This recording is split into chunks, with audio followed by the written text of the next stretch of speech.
Hello everyone, এই ভিডিওটা হচ্ছে কিছু শাশুড়ি মায়েদের উদ্দেশ্যে কথাগুলো বলা। দেখুন, আপনারা আপনাদের বউকে পছন্দ নাই করতে পারেন, আপনাদের মতের মিল থাকতে না থাকতেই পারে, কিন্তু আমার মতে এটা বলে, মানে আমার যতটুকু বুদ্ধি বিবেচনা দিয়ে আমার এটা মনে হয় যে আপনি আপনার সমস্যা যেগুলো হচ্ছে, আপনার যদি বৌমার সাথে অ্যাডজাস্ট করতে অসুবিধা হচ্ছে, সেটা আপনি বৌমার সাথে ডিসকাস করুন, অনেকটা সুরাহা হবে। কিন্তু আপনি যদি ঘরের কথাগুলো নিয়ে গিয়ে বাইরে চারিধার বলে বেড়ান, সেটাতে আপনাকেই লোকে খারাপ বলবে। হয়তো সাময়িকভাবে আপনার কাছ থেকে কথাগুলো শুনবে, কিন্তু আপনাকেই লাস্টে খারাপ বলবে। সেটা তো ভালো দেখাবে না। আজকে আপনি এক দৌড়ে গিয়ে উল্টোপাল্টা কথা বলে আসছেন বউয়ের কাছ থেকে, সেই দৌড়টা আপনার জন্য বন্ধ হয়ে যেতে পারে।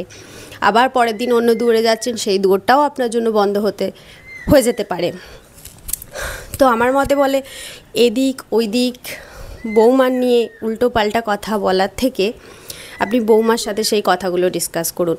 দেখুন, বৌমা নিয়ে যদি আপনি নিন্দা চর্চা এইসব জিনিসগুলো বাইরের লোকজনের সামনে করেন না, ব্যাপারটা আপনার বাড়ি নিয়েই সবাই খারাপ বলবে, কারণ বৌমা তো আপনার বাড়িরই অংশ।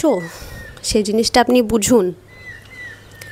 সব শাশুড়িদের উদ্দেশ্যে যারা বাইরে গিয়ে বউয়ের নিয়ে সমালোচনা করে বেড়ান, কথাটা সবার জন্য নয়।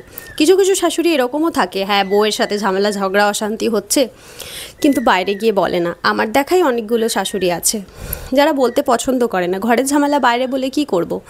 সবাই তো নিজের মানে তার মুখটাতেই কালি লেপে দেবে, তাই না? তো আমার মতে বলে, যার সাথে ঝামেলাটা হচ্ছে তার সাথেই সমাধান করার চেষ্টা করুন। বাকি আর পাঁচজনাকে বলে নিজের মুখটা পোড়াবেন না। ধন্যবাদ।